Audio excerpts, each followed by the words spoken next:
दोस्तों, यह कहानी है सीआईडी ऑफिसर श्रेया अपनी तेज बुद्धि और शानदार विश्लेषण क्षमताओं के लिए जानी जाती थी।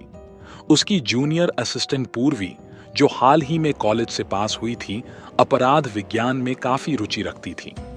पूर्वी अभी सीख ही रही थी, लेकिन उसकी नई सोच और तकनीकी ज्ञान श्रेया के अनुभव के साथ मिलकर हर केस को दिलचस्प बना देती थी। शहर के पॉश इलाके में एक नामी उद्योगपति विक्रम सिन्हा की निर्मम हत्या कर दी गई। पुलिस को कोई ठोस सुराग नहीं मिला, लेकिन विक्रम की पत्नी संध्या ने किसी पर शक नहीं जताया। मामला सीधा नहीं लग रहा था, इसलिए इसे सीआईडी को सौंपा गया। श्रेया और पूर्वी जब विक्रम के घर पहुंचे तो उन्होंने वहां की हर छोटी से छोटी चीज को ध्यान से देखा। विक्रम का शव लिविंग रूम में पड़ा था और ऐसा लग रहा था कि उसे नजदीक से गोली मारी गई थी। कोई लूटपाट नहीं हुई थी, यानी हत्या का मकसद कुछ और था।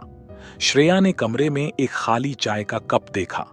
कप में हल्की गुलाबी सी परत थी, जो उसने हाथ में लेकर सूंघी। पूर्वी ने तुरंत घर के सीसीटीवी कैमरों की फुटेज देखनी शुरू की।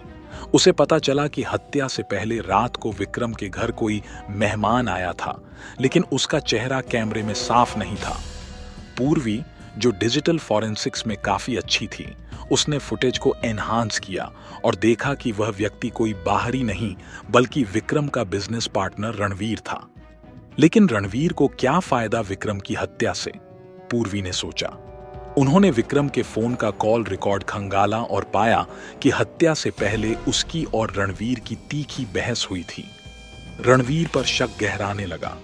तो साथियों, इस कहानी को शुरू करूं उससे पहले मैं आपसे अनुरोध करता हूं कि आप अपने बारे में छोटा सा परिचय जरूर दे दें कि आप कहां से हैं और आपका नाम क्या है, जिससे मेरा आपसे जुड़ाव और बेहतर हो सके। और आप इस चैनल पर नए हो तो सब्सक्राइब जरूर कर ले। कहानी शुरू होती है। अब श्रेया को समझ आ गया कि रणवीर से सीधे पूछताछ करने से कोई फायदा नहीं होगा। उसे बेनकाब करने के लिए एक चाल चली गई। पूर्वी ने रणवीर को एक नकली कॉल किया और कहा, हेलो, हमें विक्रम सर की हत्या के असली सबूत मिल गए हैं। हम जान गए कि किसने जहर मिलाया और किसने गोली मारी। यह सुनते ही रणवीर घबरा गया और पुलिस हेडक्वार्टर भाग आया। वहां श्रेया पहले से मौजूद थी। जैसे ही रणवीर ने अपनी सफाई देनी चाही, वह अपनी बातों में फंसता चला गया। अंत में उसने कबूल कर लिया कि उसने विक्रम को रास्ते से हटाने के लिए पहले चाय में जहर मिलाया और फिर गोली मार दी, ताकि मामला आत्महत्या जैसा लगे। सीआईडी ऑफिसर श्रेया और उसकी असिस्टेंट पूर्वी को विक्रम सिन्हा हत्याकांड की जांच सौंपी गई। विक्रम की मौत गोली लगने से हुई थी, लेकिन कमरे में कोई संघर्ष के निशान नहीं थे।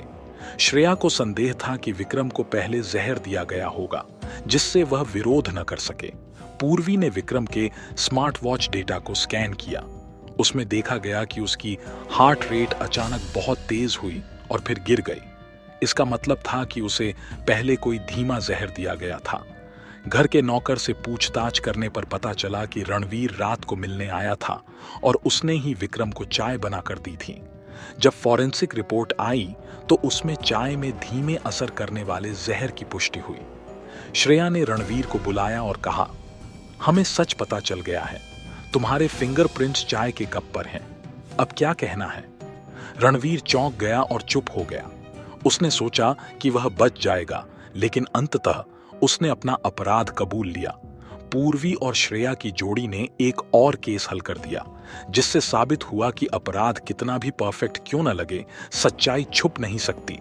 रणवीर गिरफ्तार हो गया और विक्रम की पत्नी को न्याय मिला।